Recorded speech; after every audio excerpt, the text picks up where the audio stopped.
Betram, welcome to England and Wales, the SVP in England and Wales.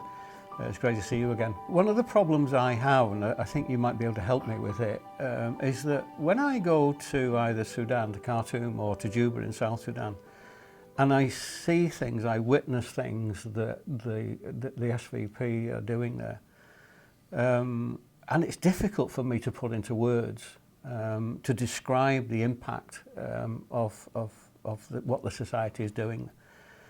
And I thought it might be worth having a chat for a few minutes just to explain and try and get across to our friends in England and Wales and the members of SVP and the general public just exactly what you're doing there.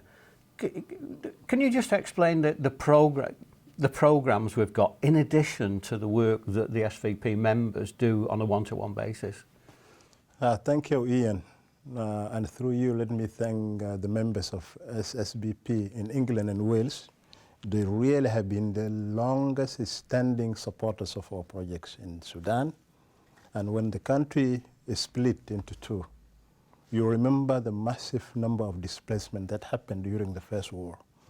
Over 1 million people were injected into the desert of Sudan, leave alone the other ones that fled to diaspora. So it was only the SVP through our programs that really stood in the awe of the people.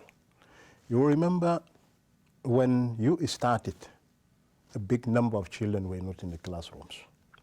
So through your help and other friends across Europe, we were able to open 95 schools that accommodated 45,000 children.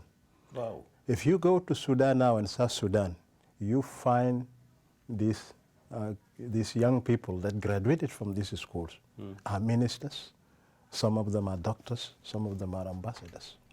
All the range of specializations that you can imagine. Yeah. I remember when the last time when I went to Juba, before the present problems kicked off, we were met at the airport by the manager of the arrivals hall, who was one of the boys that we trained in Khartoum. He was a street boy. Yeah.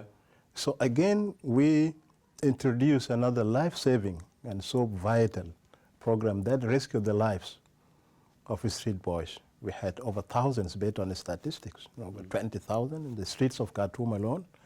SVdP intervened, and we had over 3,000 vagrant children in our centers, in farms and foster parent homes.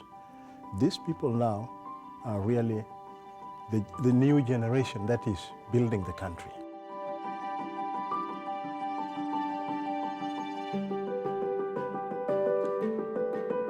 Civil unrest in Sudan over many years has resulted in around 2 million deaths and the displacement of around 4.5 million people. There have been tens of thousands of orphan children, and in excess of 2 million people have been living in the desert near Khartoum. These numbers have been swelled as more refugees arrive from Darfur and other parts of Sudan. It is these people who the local SVP are helping.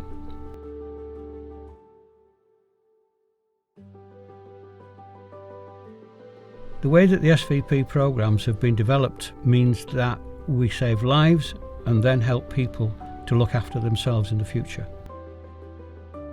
How do we get the message across is the question on the minds of most visitors. At worst, people are sceptical and at best supportive, but don't really understand the true scale and impact.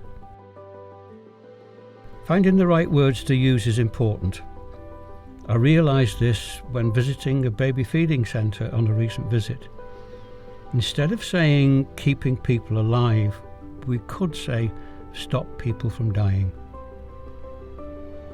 Somehow this brings home the life and death situation with which we are dealing. Words seem so ridiculously inadequate.